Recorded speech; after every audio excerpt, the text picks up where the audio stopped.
ప్రభా మీరు పొందించినారు అందులో సారాంశాలు ప్రభా నీ దాసునికి ప్రభా నోటిపురగా ఆత్మర్చరగా ఉండి ప్రభా మీరు మీరు ఇక్కడ నిలబడండి, ఉపదేశించండి, మాట్లాడండి, నన్ను సంపూర్ణం కాల్ చేయండి. నా ఆలోచనలు, నా తలంపులు, నా అన్ని కూడా సంపూర్ణ తీసి కడిగి పవిత్రపరిచి నీ బిడ్డగా కూడా వాడుకొని మీరే మీరు నిలబడి మాట్లాడయ్యా. మీ కొందనాలు ప్రభా శరీర బలహీనలు కూడా సంపూర్ణ తొలగించమని యేసు నామమున ప్రార్థించి వేడుకుంటున్నాం తండ్రి, ఆమేన్.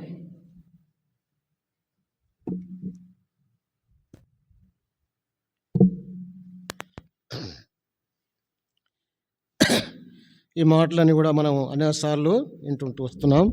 కానీ ఇక్కడ దేవుడు ఇక్కడ ఏం చేస్తున్నాడు రానైనా ఆయన చేతిలో ఉందంటే అని ఒక విషయం మనం చూస్తూ ఉన్నాం.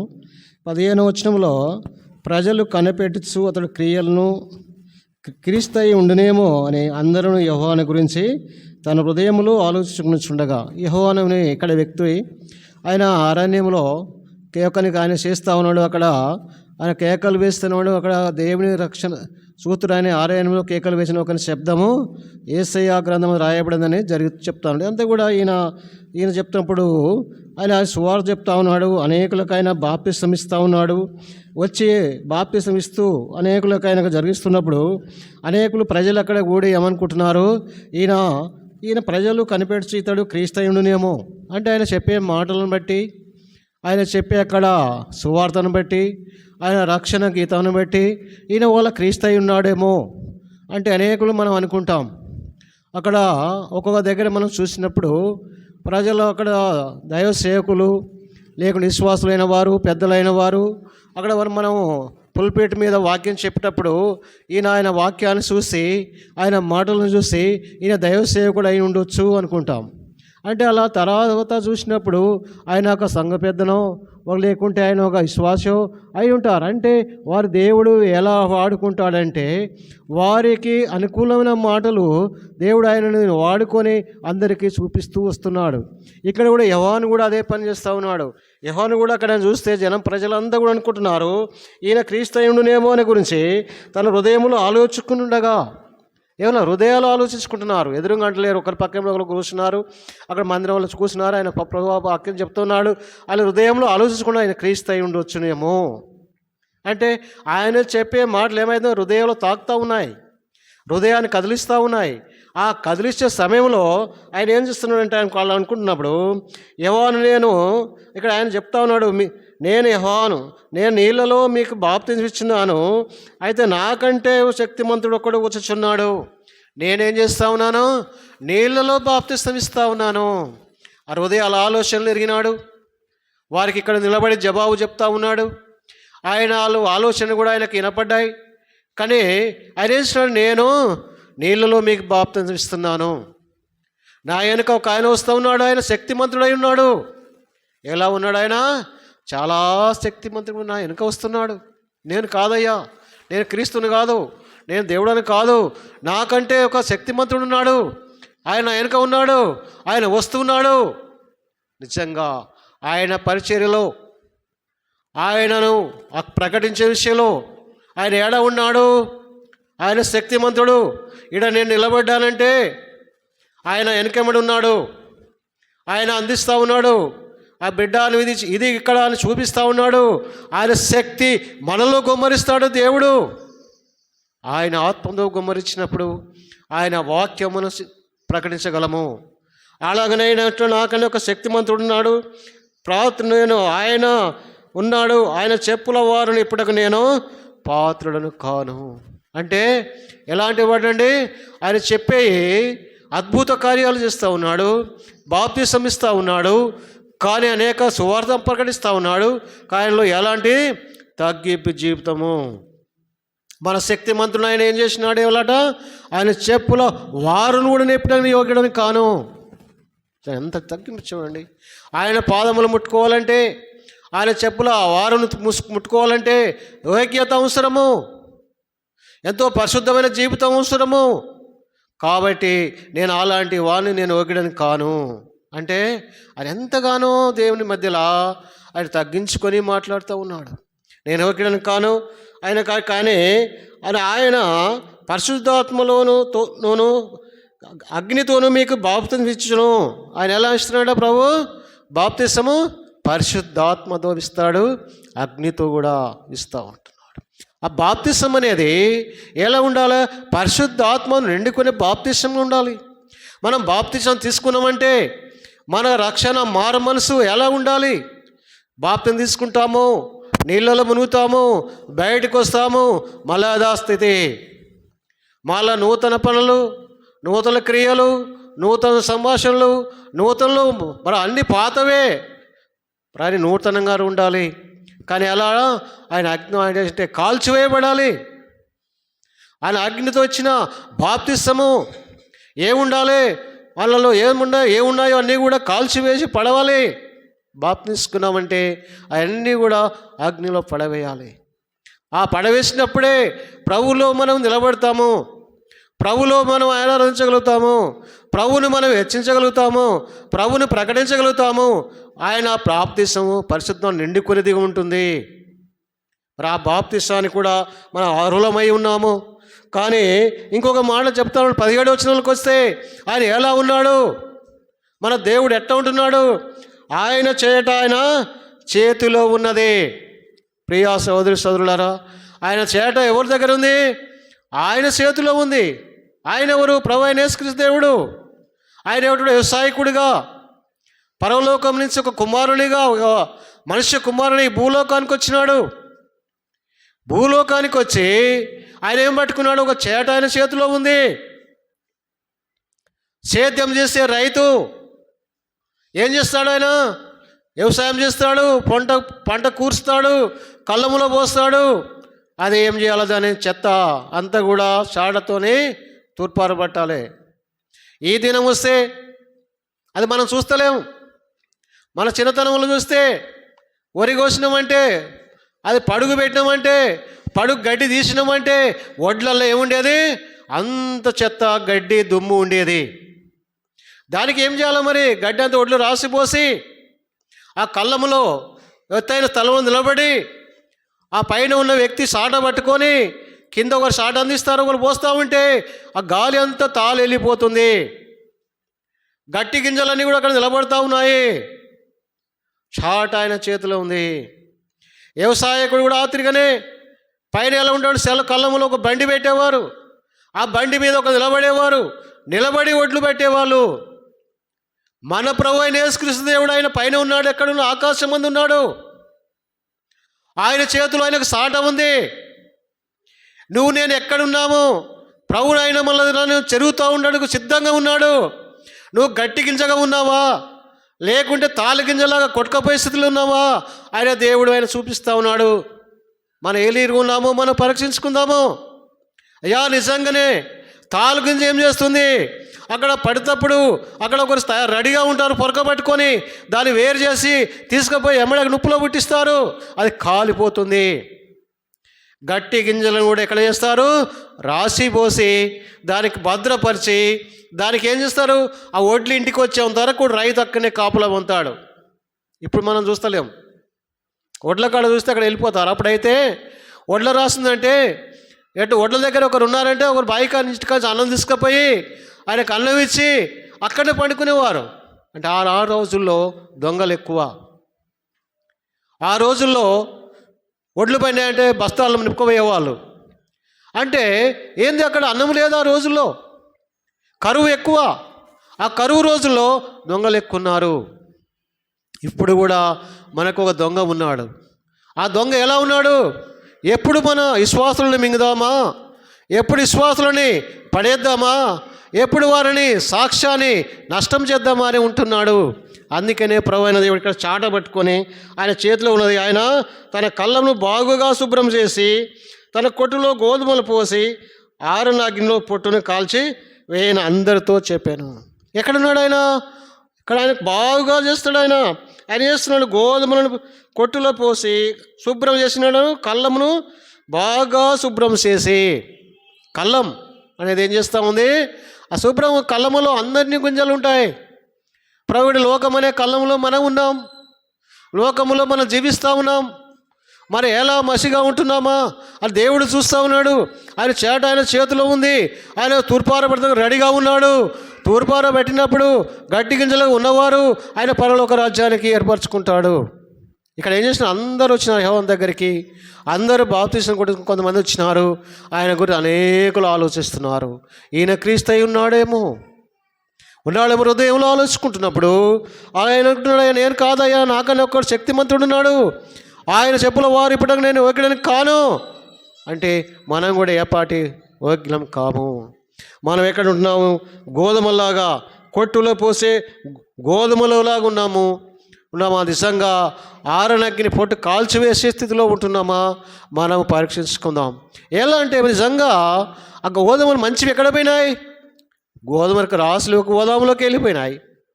చెత్త ఎంత కాల్చివేయబడుతుంది. లోకమనే కళ్ళములోంచి దేవుడు నిన్ను నన్ను ఏర్పరచుకొని ఆయన ఏడు తీసుకొచ్చినాడు? ఓరేబు అనే గోదాములోకి తీసుకొచ్చినాడు దేవుడు. ఓరేబులో మనల్ని సిద్ధపరుస్తున్నాడు. ఓరేబులో కాపుదాలు ఉంచుతున్నాడు. ఓరేబు సంఘములో ఆయన ముద్ర వేసి ఉంచినాడు. నిజంగా ఆయన దేవుడు మన ఎంత గొప్ప దేవుడు అంటే ఆయన ఎంతగానో మనల్ని ప్రేమిస్తూ ఉన్నాడు. ఎంతగానో మనకు ఒక గోదాము అంటే ఒక మంచి మందిరం ఇచ్చినాడు. ఆయన పరలోకంలో మన కోసం ఒక బంగారు వీధులు సిద్ధపరుస్తున్నాడు. అంటే ఎట్లా ఉండాలి? మనము మంచి గోధుమలాగా ఉంటే మనము ఆయన ప్రేమించేవారుగా ఉంటున్నాం. లేకుంటే అజ్ఞాన్ని ప్రేమించిన ఏమైనా చెత్త ఉంది, చెత్తను ఎవరు చేసినారు? అది కూడా దాన్ని పంట వేసినారు, కష్టపడ్డారు, దున్నారు, పొలంలో పండింది. అది కూడా కానీ ఏమైంది? అది చెత్తగా ఏరుపరచబడింది. దేవుడు నిన్ను నన్ను కూడా, లోకంలో ఉన్న ప్రతి బిడ్డను కూడా తన స్వరూపముగా, తన పోలికగా ఆయన నరుడు చేసినాడు. అందరూ ఆయన స్వరూపంలో ఉన్నాం. లోకములో ఉన్న వాళ్ళు ఉన్నారు, మళ్ళీ ఇక్కడ కూర్చున్న వారు కూడా ప్రభు స్వరూపముగా ఉన్న వాళ్ళమే. కానీ ఇక్కడ పరీక్ష వచ్చింది. పరీక్ష వచ్చినప్పుడు ఏం చేసినా? ఇప్పుడు నాలుగు పిల్లలు చూస్తే ఎంతమంది ఉన్నారో, మన మండలంలో చూస్తే ఎంతమంది ఉన్నారో, ఇక్కడ చూస్తే కొంతమందిని దేవుడు ఏర్పరచుకొని ఆయన ఇంట్లో మనల్ని దినం కూర్చొని పెట్టినాడు. నిజంగా మనం ఆరాధించే స్థితిలో మనం ఆయన మంచి గోధుమలాగా ఉంచి ఆయన కొట్లో పోసి ఆయన మన కాపుదల ఉంచి ఉన్నాడు. ఆయన ఏం చేసిన? సంఘం అనే కొట్లో మనల్ని ఉంచి, సంఘాన్ని కాసే దైవ సేవకులను ఇచ్చి, సంఘములో ఒక వాక్యమును అందిస్తూ ముద్రేసి భద్రపరుస్తున్నాడు సంఘాన్ని. లేకుంటే నిజంగా మనం సంఘం ప్రేమించకుంటే, దేవుడు ప్రేమించకుంటే మనం ఎలా ఉంటున్నాము? కాల్చబడే స్థితిలో ఉంటాం. కాబట్టి మనం ఏడ కూడా పరీక్షించుకోవాలి. మనం ఎలా ఆరాధించాలి? ప్రభువా, నిజంగా నేను ఒకప్పుడు ఎలా ఉంటిని? చెడిపోయిన చెత్తలాగుంటిని, కాలిపోయే చెత్తలాగుంటిని. ప్రభువా, నిజంగా లోకమనే కళ్ళముల్లో ఉంటిని. అయ్యా, నీ వాక్యమనే నన్ను అంగీకరించి మాట్లాడి నాతో తీసుకొచ్చి నీ సంఘంలో నన్ను ఆరాధించే బిడ్డగా ఉంచినామని మనం ఆరాధించాలి. మంచి గోధుమలాగా నువ్వు సిద్ధపరిచేందుకు వందనాలయ్యా. గోధుమలు అందరు ఇష్టపడతారు. గోధుమలు ఎలా ఉంటాయి? ప్రతి రోగికి కూడా గోధుమలు అవసరం. గోధుమ పిండి రోగం వచ్చిన వానికి అవసరము, కాలు దెబ్బలు తగినకు అవసరము, అన్నం తినకుండా వారికి అందరికీ కూడా గోధుమ పిండి అవసరము. అదే గోధుమ పిండి ప్రభువైన దేవుడు మనకేం సిద్ధపరిచినాడు? ఇక్కడ ఆయన శరీరముగా ఆయన రొట్టెను బల్లను మనకు ఇస్తూ ఉన్నాడు. నిజంగా ఏంటంటే గోధుమలు అవి ఎంతగానో చూస్తానికి అందంగా ఉంటాయి. నీ జీవితం నా జీవితం కూడా ఉండాలని దేవుడు ఎంతో కోరుతున్నాడు. బిడ్డ, నువ్వు ఏడా ఉన్నావు అని కోరుతా ఉన్నాడు. అలాగే రండి, ఇంకా యేసయ్య 30వ అధ్యాయము, యేసయ్య గ్రంథం 30వ అధ్యాయంలో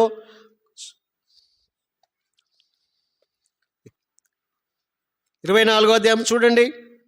లేకుండా 23 చదవండి. 23, 24 కూడా. నువ్వు మీ భూమిలో విత్తుటకు నీ గింజలకు కావలసిన వాన ఆయన కురిపించును. భూమి రాబడైనా ఆహార ద్రవ్యంనిచ్చును. అది విస్తార సారములు కలదై ఉండును. ఆ దినమున నీ పశువులు విశాలమైన గడ్డి వీళ్ళలో మేయును. భూమి సేద్యము చేయు ఎడ్లను లేత గాడిదలను చేటతోనూ జల్లెడతోనూ చెరిగి జల్లించి ఉప్పితో కలిసిన మేత తిను చాలం. ఇక్కడ ఏముంది? ఇక్కడ మనము 24వ వచనంలోకి వస్తే ఇక్కడ 23వ వచనంలో ఏముంది? అక్కడ పశువులు ఏం చేస్తాయట? ఆదిన పశువులు విశాలమైన గడ్డి బిల్లలో మేయను. పశువులు ఏడ వేస్తాయండి? విశాలమైన గడ్డి బిల్లలో. ఇప్పుడంటే పశువులు మేసేది లేవు, కానీ పశువులు ఉన్నప్పుడు మేము పసలు కాసే వాళ్ళమే, పసల కాడ ఉన్న వారమే. విశాలమైన స్థలం విడిచిపెడితే మేము ఎక్కడ మనం చెర్రగోన ఆడుతుంటే, లేకుంటే బండ బెచ్చాట ఆడుతుంటే పశువులు అయ్యే విశాలంగా మేసేది, గడ్డి బిల్లో మేసేది. అవి మేస్తున్నప్పుడు వాడికి ఏం గుచ్చుకునేది? అక్కడంతా నక్కపీసు అనే ఒక నక్కపసుపు అని ఉండేది. ఆ నక్కపసు మూతలు గుచ్చుకుంటే తెల్లటి ఆవులకు పచ్చగా కనిపించేది. విశాలమైన స్థలంలో మేసే పశువులు ఇక్కడ 23 44కి వచ్చారు. కల్లే భూమి సేద్యం చేయి ఎడ్లను. ఇక్కడ ఒక తేడా మనం చూస్తూ ఉన్నాము. ఇక్కడ ఏం చేస్తున్నాయి? భూమిని సేద్యము చేయు ఎడ్లను, లేత గాడిదలను చేటతోనూ చల్లడితోనూ చెరిగి జల్లించి ఉప్పుతో కలిసిన మేత. ఇక్కడ ఎలాంటి తింటాయి అటండి? ఒకటి అడ్డగొడ తినవు, కుచ్చుకపోయే గడి తినవు. వీడికి ఏం చేయాలట? బయలు ఎడ్లు యెహోవా అని భూమి సేద్యం చేయి ఎడ్లను. భూమి సేద్యం చేసే ఎడ్లు అలా ఏం పెడతారు? వాటికి మంచిగా పెడతారు, మంచి పుష్టినిస్తారు, మంచి ఆహారం ఇస్తారు. వాటికి లేత పిల్లలు కూడా, లేత గాడిద పిల్లలు కూడా ఏం ఇస్తున్నారు? అక్కడ ఏమవుతుంది? లేత గాడిదలను చేటతోనూ జల్లెడతోనూ చెరిగి ఏం చేయాలండి? వాటికి చెరిగి జల్లెడ పట్టుకొని ఆ చేటతో చెరిగి జల్లెడ బట్టి వాళ్ళలో ఉన్న చెత్తంతా తీసివేసి ఏం చేయాలా? ఉప్పు కలిపిన తీస్తున్నారు. ఏంది దానికి సాదృశ్యంగా మనం చూస్తూ ఉన్నాము. ఒక వ్యవసాయకుడు వ్యవసాయంతో మనం ఒక సద్దలు పండించినప్పుడు ఆ సద్దలు ఎలా ఉండేదండి? ఆ సద్దలు అంతా దాంతో ఉండేది. అంత ఉంటే బుసితో ఉండేది. ఆ బుసి దంచి చెరిగినప్పుడు బుసి అంతా పోయేది. ఆ బుసి అంతా పోయినప్పుడు పక్కకు వేసేవాళ్ళు.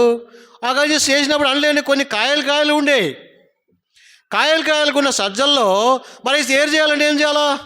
బాగా మళ్ళీ ఒక అక్క కూర్చొని జల్లెడ పడితే పైకి వచ్చిన పక్క తీసివేసి అవి దేనికి ఎక్కడ వస్తున్నాయి? ఆ సద్దలు మన భోజనానికి ఎక్కడ వస్తూ ఉన్నాయి. అలాగనే సద్దలను ఏం చేసేవారు? అక్కడ ఏం చేసేవారు అంటే రైతులు ఆ సేద్యం చేసే ఎడ్లకు ఏం చేసే బండి ఎడ్లకు వాటికి ఏం చేసేవారు? బండి గుంజే ఎడ్లకు వాటికి ఇవి సద్దలు కొట్టి దంచి అది ఉప్పు వేసి సద్ద ముద్దలు చేసి ఆ ఎడ్లకు పెట్టేవారు. ఆ ఎడ్లకు అంత పుష్టికరమైన ఆహారం ఇచ్చేవారు. మరి ఆహారం తినాలంటే అవి ఏం ఉండాలా? చల్ల చెరగబడాలి, జల్లెడ పట్టబడాలి. ఆ జల్లెడ పట్టినప్పుడు మంచి గింజలు ఉన్నాయి, చెరిగినప్పుడు చెత్త పోయింది, అల్ల కూడా కలుపు మొక్కలు కూడా వచ్చినాయి, పైన అన్నీ ఊడిపోవు. అవి వచ్చిన సద్దలలో అన్నీ చేరినాయి. మరి చేరితే అలాంటి జీవితంలో మనం కూడా దేవుడు అందుకనే జల్లిస్తూ ఉన్నాడు. ఆయన చేట ఆయన చేతిలో ఉంది, జల్లెడ ఆయన చేతిలో ఉంది. ఆ జల్లించి ఆయన ఏం చేస్తున్నాడంటే ఎడ్లను లేతగాడలను చేటతో పలిచడం జల్లించి ఉప్పుతో కలిసిన మేత తినను. ఇది సిద్ధంగా నిజంగా మేము చూసినాం. ఆ సద్ద ముద్దలు పెడితే ఆ సద్ద ముద్దలు ఉప్పు బాగా వేసేవారు. ఎందుకు వేసేవారని తెలుసా? రైతులు ఎడ్లకు బాగా శరీరం రావాలి, బాగా పని బాగా చేయాలని వస్తే అక్కడ జీతం ఉండేవాళ్ళు ఆ రోజులు అన్నం లేదు, అవన్నించుకొని అన్నం రాకపోయేది. ఈరు పూట ఉంటే రేపటి పూట అన్నం ఉండకపోయేది. అలాంటి స్థితిలో అది అన్న ఉప్పుతో తినలేకపోయేవారు. కానీ ఆ ముద్దలు తీసి నీళ్ళలో వేసి అది కడిగి అదంతా ఉప్పు అంతా ఉంచుకొని అది తిని కడుపు నింపుకునేవాళ్ళండి.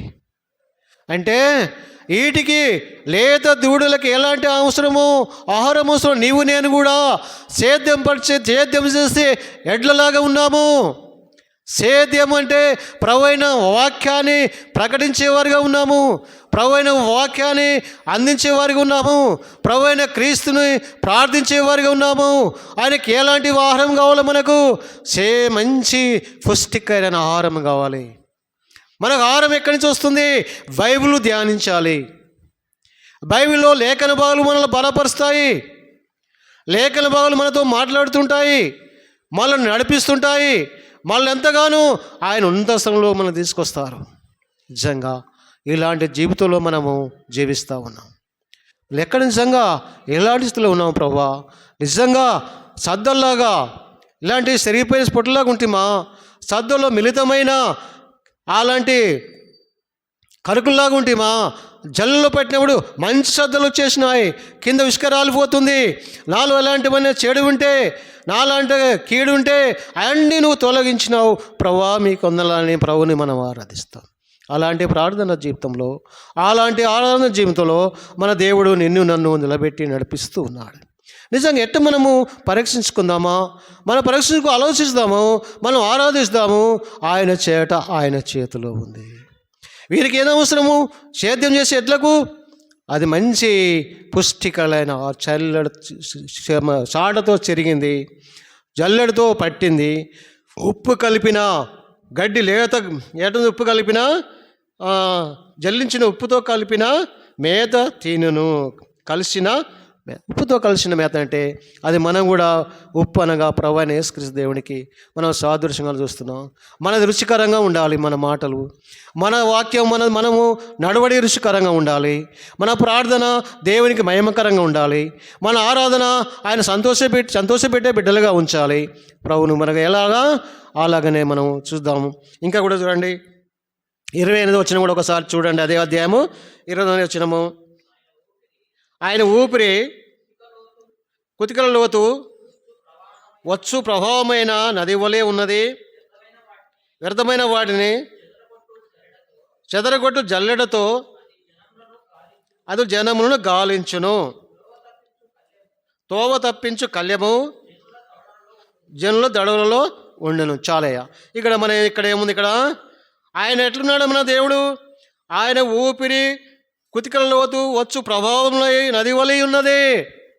ఆయన ఎట్లున్నాయో నీళ్లు, నది నువ్వు ఎట్లుంటున్నాయి నదిలో ఆయన చూస్తూ ఉంటున్నాం. మనం చూసినాం, వర్షం వస్తుంది, వాగు వస్తుంది, వాగులు కొట్టుకపోతూ ఉన్నారు, అందిస్తూ వస్తుంది. కుతికలు ఇక్కడికి వచ్చినాయి, లోపలికి మునిగిపోయినారు. ఈ ప్రభావం కూడా అలాగ వస్తుంది. అది నది వలె ఉన్నది.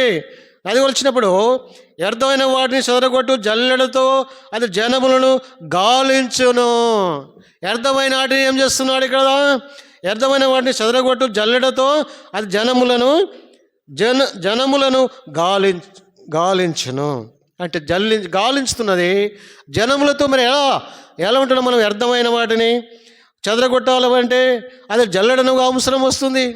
అది ఇప్పుడు మనం అది మన వాక్యముగా మనం బైబిల్ని మనం చదివినప్పుడు, బైబిల్లో మనము ఆరాధించినప్పుడు వాక్యాన్ని మనం జల్లిపడుతుంది. వాక్యమే నిన్ను నన్ను రక్షిస్తుంది.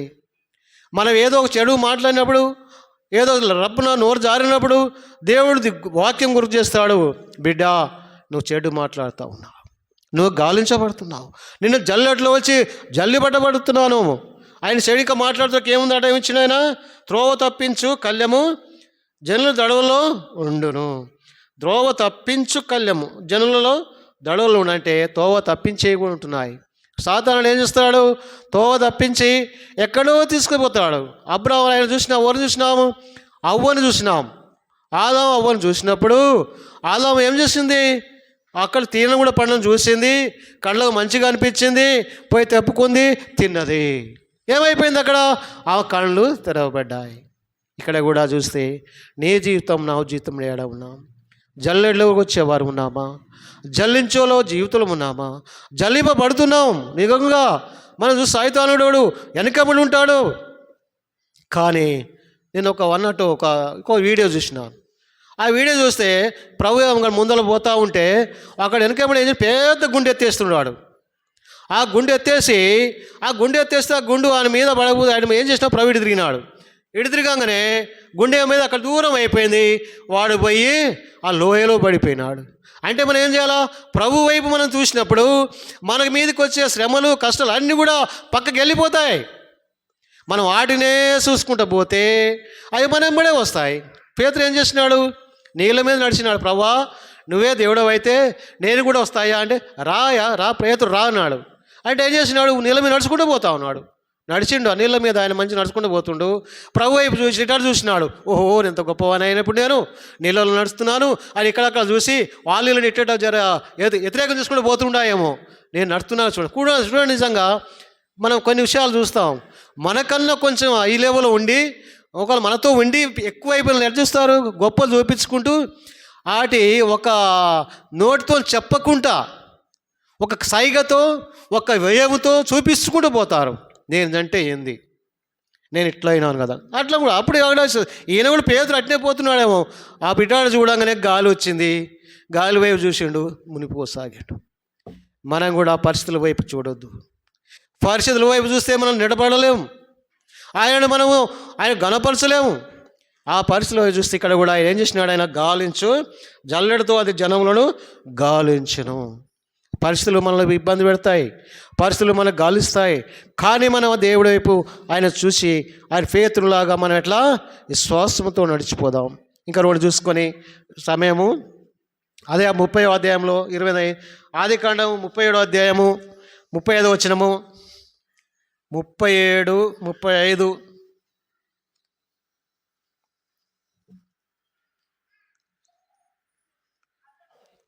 చూసుకు నేను తీసుకుంటున్నాను, నేను తీసుకుంటా. చదవండి, ఎవరైనా ఒక చదవండి. 35, 37, 30 ఆదికాండం చదవండి, ఎవరైనా చదవండి. అతని కుమారులు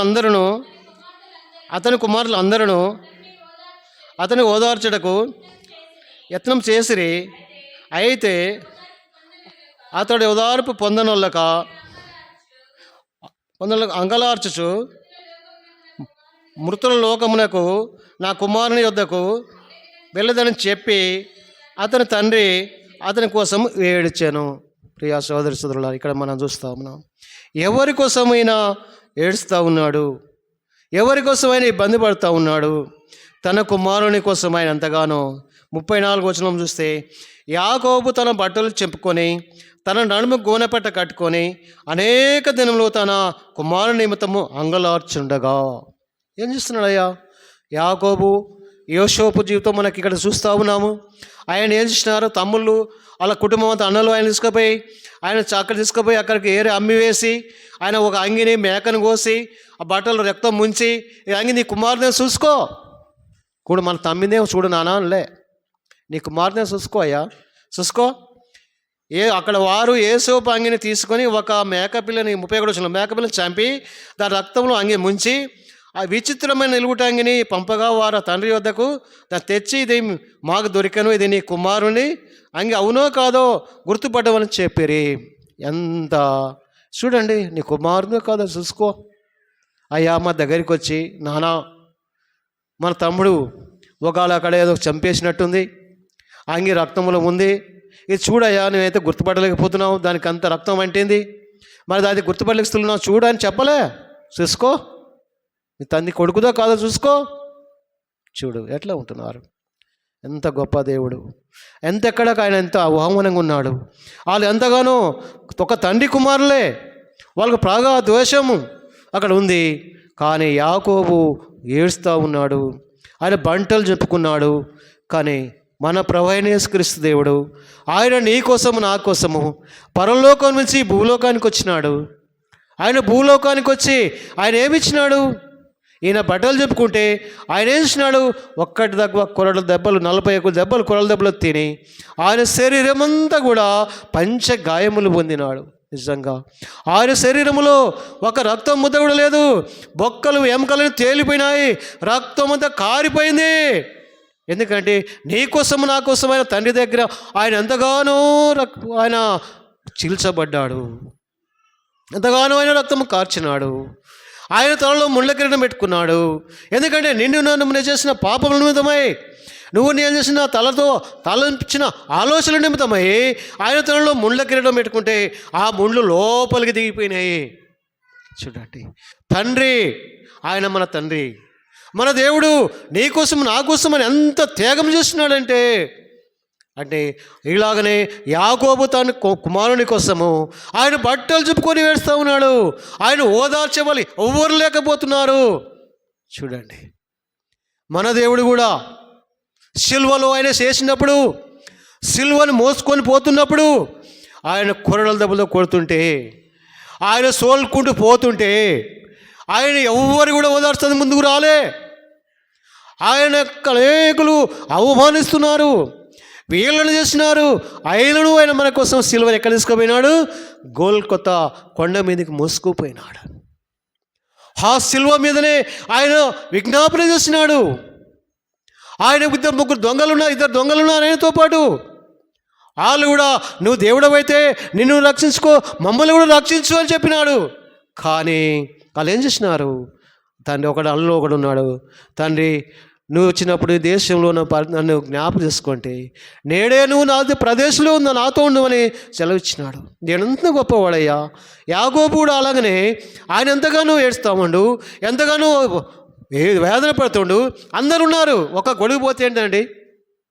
ఆయనకు అంతమంది కొడుకులు ఉన్నారు, పోతలే చిన్నోడు పోనీలే వాళ్ళకి అనలే.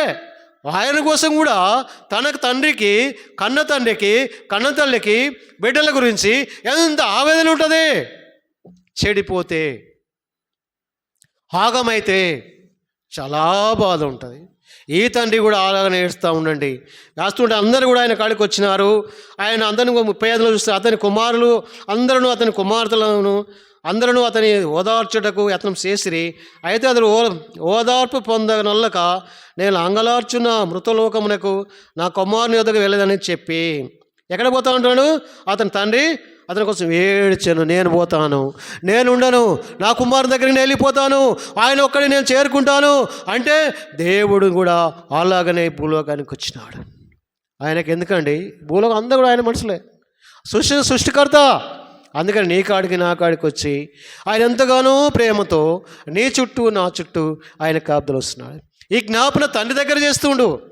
అయ్యా ఓరేపులో ఇంతమంది బిడ్డలు వారిని నువ్వు కాపాడయ్యా, వాళ్ళు పలాని అవసరంలో ఉన్నారు, అవి తీర్చాయా, వాళ్ళు ఉద్యోగం లేకుంటున్నారు, ఉద్యోగాలు ఇప్పించాయా, గర్భాలు లేకున్నా గర్భాలు ఇచ్చాయా, అయ్యా వ్యాపారంలో వ్యాపారం ఇప్పించాయా, వ్యవసాయం చేస్తూ వ్యవసాయంలో పంటను దీవించాయా అని తండ్రి దగ్గర జ్ఞాపన దేవుడు చేస్తూ ఉన్నాడు. చదువుకునేవారు చదువులు విజయం తెచ్చాయా, ఆ జ్ఞాపన తండ్రి దగ్గర దేవుడు చేస్తూ ఉన్నాడు. తండ్రి ఎంత నేను పోతానయ్యా, నా దేవుని నా కుమారుని కాడికి నేను పోతాను, నేను ఏడుస్తూ ఉన్నాడు. ఆయన నువ్వు నేను కూడా మన తండ్రిని ఏడిపిస్తున్నామా? ఎక్కడైనా మనం కష్టపెడుతున్నామేమో, ఎక్కడైనా మనం చేసే పనులతోనే దుఃఖిస్తున్నామేమో, మనను జ్ఞాపకం చేసుకున్నాం. నిజంగా అయ్యా ఎన్నోసార్లు నిజంగా నేను దుఃఖపెట్టినాం అయ్యా, ఎన్నోసార్లు నేను అవమానపరిచినాం అయ్యా. నీవు మా కోసం సిలువను మోసినావు తండ్రి. అయ్యా మా కోసం బ్రువా ఒకటి నక్కువ 40 కొరల దెబ్బలు తిన్నావు తండ్రి. నీ శరీరం అంతా పంచగావలు పోయిందయ్యా. ఆ రక్తం కార్చినావయ్యా, ఆ రక్తం ద్వారా నువ్వు మా పాపం గడినావయ్యా. అయ్యా నీ బిడ్డగా చేసుకున్నావయ్యా అని మన దేవుని ఆరాధిద్దాం. చూడండి ఆ 45వ అధ్యాయంలో రండి. వాళ్ళ ఇక్కడ ఏడ్చిన తండ్రికి అక్కడ ఏమొచ్చిందో చూద్దాం. 45వ అధ్యాయం 40వ అధ్యాయము ఆదికాండము. యాకోబు ఇక్కడ ఏడ్చినాడు, ఎంతగానో ఆయన దుఃఖించినాడు. ఆయనను నా కుమారు దగ్గరికి పోతానే వేదన పడుతుంటున్నాడు. చూడండి 45వ అధ్యాయము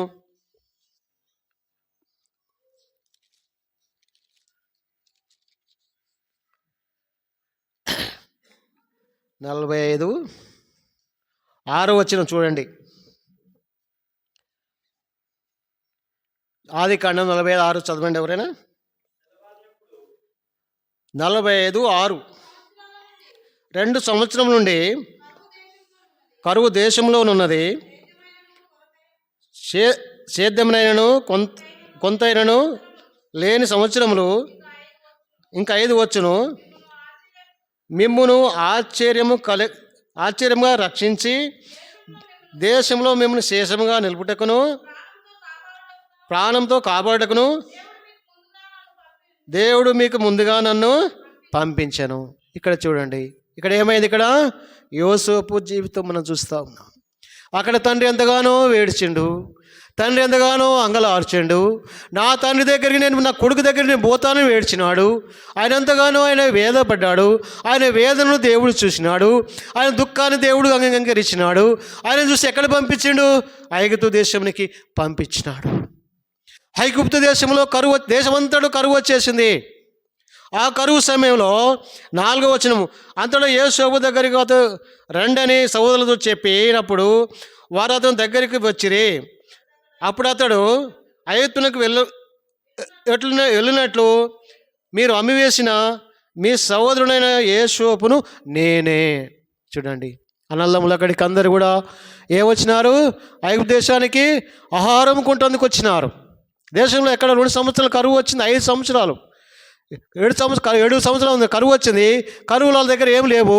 మొదటి 2వ సంవత్సరంలో అక్కడికి అందరూ కూడా అన్నదమ్ములు అందరూ వచ్చినారు. అప్పుడు ఆయన అన్నదమ్ముల దగ్గర పిలిచి మాట్లాడుతున్నాడు. అయ్యా తమ్ముడు, మీరందరూ కూడా నన్ను పంపివేసినారు కదా, అమ్మివేసినారు కదా, నేను ఇక్కడికి వచ్చినట్లుకైనా మీరు అమ్మివేసిన నేను యోసేపును, అమ్మివేసిన మీ సహోదరుడైన యోసేపును నేనే. ఇన్నాళ్ళు వచ్చినారు. అక్కడికి ఎవరు? కలైన మన ప్రభువైన దేవుడు ఆయన చెప్తున్నాడు, బిడ్డ నేనున్నాను, బిడ్డ మేము రక్షించుకుంది నేను, నా ఇంట్లో చేర్చుకుంది నేను, నీకు రక్షణ భాగ్యం ఇచ్చింది నేను, బిడ్డ నేను ఇక్కడ నీకు సిద్ధం చేస్తున్నాను, పరలోక రాజ్యంలో ఒక మంచి ఇల్లు ఇవ్వబోతున్నాను. ఆయన అక్కడ మాట్లాడుతుంది. ఇక్కడ ఆయన చేస్తే 6వ వచనంలో ఆయన 2వ సంవత్సరం నుండి కరువు దేశంలో ఉన్నది, సేద్యమైనను కోతైన లేని సంవత్సరములు ఇంకా 5 వచ్చును, మిమ్మను ఆశ్చర్యంగా రక్షించి దేశంలో మిమ్మను క్షేమంగా నింపుటకును. ఎక్కడ? దేశంలో నిలుపుటకు. ఏం చేసిన? క్షేమం దేశంలో ఉండాలంటే నిలుపుటకు ఏం చేసినాడు? ప్రాణముతో కాపాడుటకును దేవుడు మీకు ముందుగా నన్ను పంపించాను. ఎవరు పంపించినాడండి? ఆ దేశానికి ఎవరి కోసం పంపించిండు? మరి అక్కడ ప్రజల కోసము. అన్నదమ్ములు తండ్రులు వాళ్ళు కూడా లేకుంటే వీళ్ళు కూడా కరువులో నష్టపోతున్నారేమో, కరువులో ఇబ్బంది పడిపోయేవారేమో. కానీ ముందుగా నన్ను పంపించినాడు దేవుడు. ఏం చేసినాడు? ముందుగా ఆయన కుమారుని దేవుడు ఈ లోకాన్ని పంపించినాడు. ఆయన బిడ్డగా ఆయన సొత్తుగా మనం తీసుకోవాలని, మనం రక్షించుకుంటానని, ఆహారంలో మనం ఉంచుతానని రక్షించుకున్నాడు. కాబట్టి కాబట్టి దేవుడే కానీ మీకు నన్ను ఇక్కడికి పంపలేదు. అయినా నన్ను ఫరోకు తండ్రిగాను అతని ఇంటికి వారికందరికీ ప్రభుగాను ఐగుప్తు దేశం మీద ఏలిగాను నియమించను. ఎక్కడ నుంచి నన్ను తీసుకుపోయాడని ఎవరికి మరి ఎట్లా జరిగింది? ఎట్లా అయినాడు? ఈయన యాకోబు దుఃఖం ఇచ్చినాడు. ఆయన తండ్రి దగ్గరికి జ్ఞాపకం ఇచ్చినాడేమో. ఆయన ఏడ్చినాడు, మనం చూసినాం. బంటలు చెప్పుకున్నాడు, తగ్గిపించుకున్నాడు. ఆయన ప్రార్థన తీవ్ర తీసుకుపోయింది. ఒక సింహాసనం మీద కూర్చోబెట్టే సీటుకి తీసుకుపోయింది యోసేపుని. మనం కూడా మన పిల్లల కోసము, మన కుటుంబం కోసము మనం బాగా ప్రార్థనలు చేయాలి. ప్రార్థన చేస్తున్నప్పుడు వాళ్ళు ఉన్నత స్థితిలో వెళ్ళిపోతారు. నిజంగా ఆయన ఎక్కడ ఉన్నాడు? శ్రమ కావచ్చు, కష్టం కావచ్చు, వాళ్ళ కారాల దేశం కావచ్చు, అక్కడ మన దోస్తులు లేకుండొచ్చు, అక్కడ ఉండే కష్ట జీవితం ఉండొచ్చు.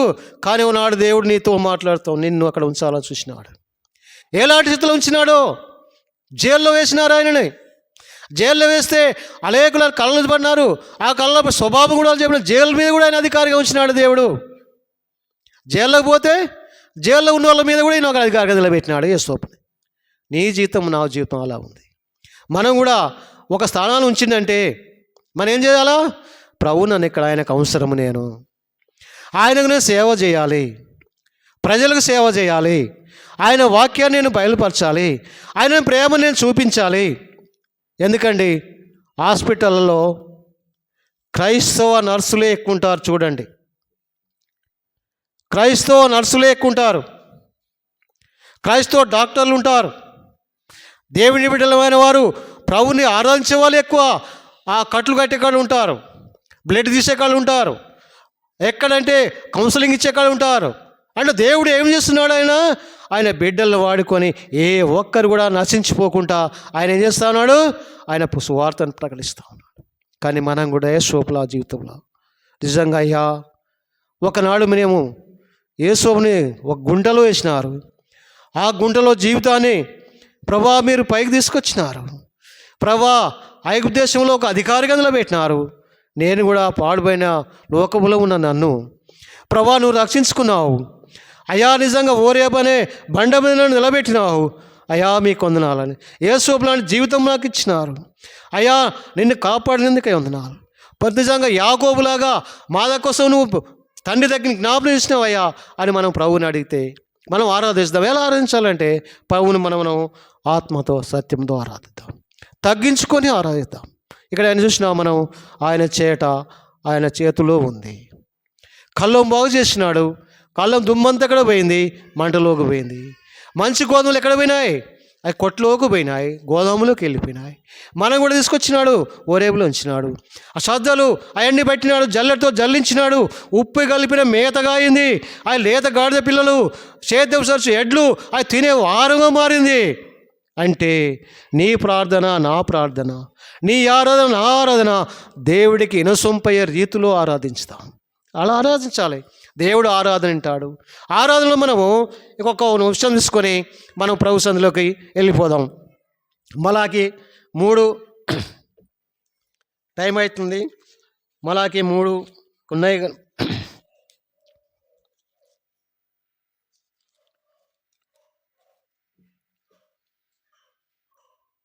3:3 చదవండి. వెండిని శోధించి నిర్మలం చేయబడినట్లు కూర్చొని ఉండును. లేవీయులు నీతిని అనుసరించి యెహోవాకు నైవేద్యములను చేయనట్లు వెండి బంగారమును నిర్మలం చేయ రీతిని ఆయన వారిని నిర్మలను చేయను. ఇక్కడ ఏమండి, ఇక్కడ మనం చూస్తూ ఉన్నాము. ఇక్కడ 3వ వచనం వస్తే వెండిని శోధించి నిర్మలం చేయవాడైనట్లు కూర్చుండి ఉండును. వెండిని అది చేయాలంటే ఎలా ఉండాలా? నిర్మలం చేయాలా, దాన్ని శోధించాలా, తెల్లగా చేయాలి, మంచిగా మెరుస్తట్టు చేయాలి. కాలం ఎట్లా ఉంటుంది అది? ఆ వెండిని చేయాలంటే కొలిమిలో వేసిన కూర్చుండి. ఇక్కడ కంసాలి వారికి మనం పోతే వాళ్ళు పెద్ద సీట్ల మీద కూర్చోరండి. ఎంత పెద్ద మనిషి అయినా సైకిల్ మిగిలి పెట్టుకొని కూర్చొని అది కొలులో పెట్టి ఊపుతూ ఉంటాడు.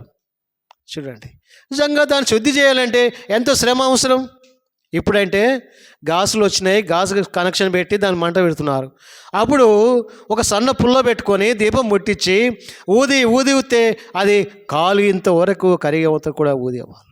అలా ఉండగానే నా జీవితంలో కూడా ఆయన చేయబడి ఎట్లున్నాడట? కూర్చుండి లేవీలు నీతిని అనుసరించి యెహోవాకు నైవేద్యం వేయినట్లు వెండి బంగారములను నిర్మలం చేయి రీతిని ఆయన వారి నిర్మలము చేయను. నైవేద్యం వేయాలంటే ఎట్లుండాలి? అది మన దేవుడికి అంగీకారం. 2వ వచనం కూడా చదవండి, అటు ముడిస్తే పైకి ఇక్కడ 2వ వచనం చదవండి.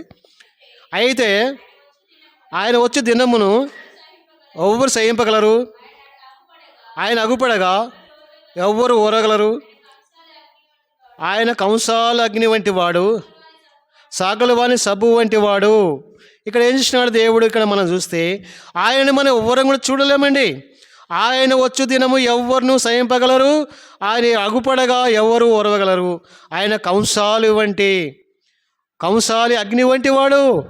మన దేవుడు ఎలా ఉన్నాడంటే కంసాలకి అగ్ని, అది ఎందుకంటే బంగారం కూడా అది శుద్ధి చేస్తుంది కాబట్టి అగ్ని వంటి వాడు. సాగల వాని సబ్బు వంటి వాడు. చూడండి, సబ్బు వట్టిగా పెడితే బట్టలు తెల్లగా ఉండి, ఇప్పుడు చూస్తే సబ్బులు ఏం చేస్తూ ఉన్నారు? ఇప్పుడు బట్టలు ఎట్లా చేస్తున్నారు? ఉక్కుతున్నారు. ఎట్లా ఉక్కుతున్నారు?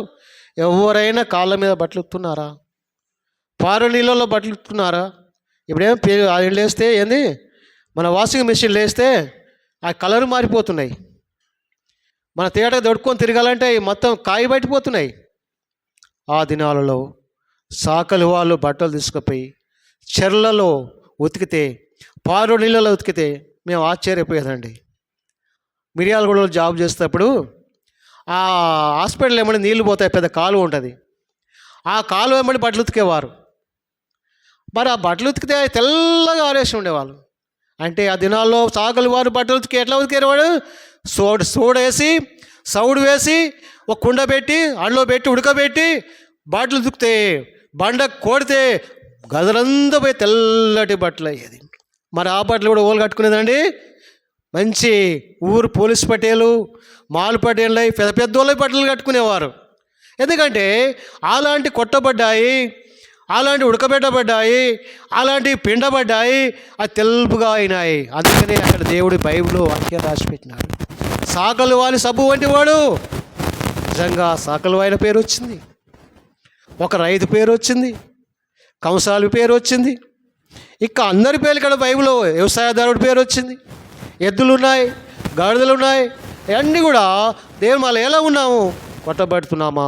నిజంగా ప్రభా నా హృదయమంతా మాసిపోయిన బట్టల్లాగుండే నాయన, నీగా సాకుల వారు ఎట్లా తేటగా చేసినారో ప్రభా, నా హృదయానంతా ప్రభా నీ రక్తంలో కార్చినావు తండ్రి, నా హృదయాన్ని కలిగినావు ప్రభా. నిజంగా నేను కృతజ్ఞత చెల్లిస్తాను. నేనైతే నిమిత్త మాత్రుడని ఈ 4 మాటలు మనం ఎత్తిపెట్టి ఆరాధిద్దాం. ఏదైనా ఎట్లా ఉంటుంది, నిజంగా చెదిరిపోయిన కొట్లో గోధుమలాగా ఉంటుమా, ఒడ్జలేని గోధుమలాగా ఉన్నామా, పొట్టు కాల్చబడే పొట్టులాగా ఉన్నామా, మనం చేస్తే ఆ దానికి ఆరాధిస్తాం. నిజంగా ఉప్పు కలిపిన మంచి లేత గడ్డిలాగా ఉంటుమా, అది కూడా మనం దేవుని ఎలాంటి కూడా ఆరాధిస్తాం. యేసోపు లాంటి జీవితం మన ముందు తీసుకొచ్చినాడు. యేసోపు తన అన్నలకు ఆ కుటుంబానికి అందరూ భోజనం సిద్ధం చేసినాడు. నిజంగా మనకు కూడా ఒక పని ఉంది, మనకు కూడా ఒక దేవుడు పని అప్పగించినాడు. ఓరేబులో ఆర్కడపిలో ఇంత పెద్ద ఓరేబు ఇచ్చినాడు. ఇంత పెద్ద ఓరేబులో మన సంఘాన్ని నింపాలి. మన సంఘాన్ని నింపాలంటే ఇంటికి వెళ్ళలేము, సువార్త ప్రకటించలేము. ఇక్కడ ఏమవుతుంది, ఇప్పుడు మనం ఏం చేయాలా, మోకాళ్ళ మీద ఉండి ప్రార్థన చేయాలి. మన ప్రార్థన జీవితం అంతా కూడా తగ్గిపోయింది. ఒకప్పుడు మనం ఉపవాస ప్రార్థన చేస్తే మందిరం నిండా జనాలు వచ్చేవారు. అందరం కలిసి మళ్ళీ ఉపవాస ప్రార్థన అయిపోయిన 2 కానీ భోజనం చేసి కలిసి తినిపోయేవారము. అలాంటి సాహసం పోయింది. అలాంటి మనం మరలా జవానికి వద్దామని ప్రార్థన చేద్దాము. ఆ ప్రార్థనలో మనం గడుపుదాము. ఆ ప్రార్థన ద్వారా అనేకులు దేవుని ఇంటికి తీసుకొస్తారు. ఆ వ్యవసాయం పని దేవుడు మనకు అప్పగించినాడు. అదంతా కూడా మనం పౌరుని ఆరాధిస్తాం. ఎలా అంటే సంఘముతో కలిసి ఆరాధిస్తాం. ఇక్కడ చూస్తే నిజంగా తన కుమారుల దగ్గర ఎంతగా ఏడ్చిండు యాకోబు. ఎవ్వరు కూడా ఆయన ఓదార్చలేకపోయారు. కానీ ఆయన కుమారుడు దేవుడే ఉన్నత స్థలంలో ఉంచాడు. నీ కోసం నా కోసము మన తల్లిదండ్రులు కూడా ఇబ్బంది పడుతుండొచ్చు, ఏడుస్తుండొచ్చు. మన స్థితిలో ఎక్కడైనా మనం దేవుని సంతోషపెడదాం. మన ప్రార్థనే మనల్ని పై తీసుకొస్తుంది. ఆ ప్రార్థనే మనల్ని ఉన్నత స్థలంలో ఉంచుతుంది. కాబట్టి మనం ఎలా ఉన్నాం పరీక్షించుకొని మన తీర్మానం చేసుకొని ఆరాధిస్తాం. ఎట్లా వాక్యానుసారంగా ఆరాధిద్దాం. ఆరాధన అంటే ఏదో కాదు, కానీ మనం ఎలా ఉంటే ఆ జీవితాన్ని ఆరాధించుకొని అది జ్ఞాపకం చేసుకొని ఆరాధిస్తాం. ఓరేబులో అనేకులు ఆత్మలు వచ్చే రీతిలో మనం కూడా ఆరాధిద్దాం. కాబట్టి ఈ వాక్యము దేవుడు దీవించి ఆశ్రయించిన ఆమేన్.